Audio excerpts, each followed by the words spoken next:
জ্বরের ওষুধ খান নাকি আপনারা? আমি বলি জ্বরের ওষুধ কেন খাবেন না, কারণ হলো বডিতে যখন ভাইরাস অ্যাটাক করে, বডি ভাইরাসের বিরুদ্ধে যখন লড়াই করে, তখন বডি ইচ্ছা করে আপনার টেম্পারেচার বাড়ায় রাখে। বেশি টেম্পারেচারে ভাইরাস সুবিধা করতে পারে না। আর আমরা বোকারা ওষুধ টষুধ খাইয়া পিছন দিয়ে দিয়া জ্বর কমাইয়া ফেলি, হ্যাঁ, তাতে করে ভাইরাসের জন্য ব্যাকটেরিয়ার জন্য সুবিধা করে দিই। আমার কথা বুঝতে পারছেন?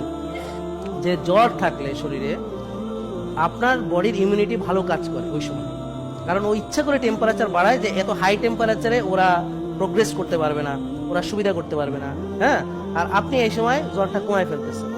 তবে হ্যাঁ, বাচ্চাদের ক্ষেত্রে যদি জ্বর 102 এর উপরে আসে বা কোনো খিচুনি হয় বা হওয়ার কোনো ইয়া থাকে, তাদের ম্যানেজমেন্ট সম্পূর্ণ আলাদা। তাদেরকে জ্বর উঠতেই দেওয়া যাবে না যাদের খিচুনি হয়, সেটা একটা। আরেকটা হলো যদি জ্বর অনেক বেশি চলে আসে, কাঁপুনি আসে এবং 103 হয়ে যায়, তখন আপনাকে করতে হবে, কিন্তু ওষুধই খেতে হবে না। আপনি ধরেন স্পঞ্জ করতে পারেন, আপনি ধরেন এটাকে যে হট হালকা গরম পানিতে ভিজাবে, যে স্পঞ্জ স্পঞ্জ করে গাটা মুছিয়ে আস্তে আস্তে আস্তে আস্তে, এটা হলো যে সবচেয়ে ভালো ওষুধ, যত কম খাবেন। বুঝতে পারছেন? তো এই জন্য তো আমরা ওই ওষুধগুলো যত পারি কম খাওয়ার চেষ্টা করি। তার মানে এই নয় যে খাবো না, প্রয়োজন হলে ওষুধ খেতে হবে।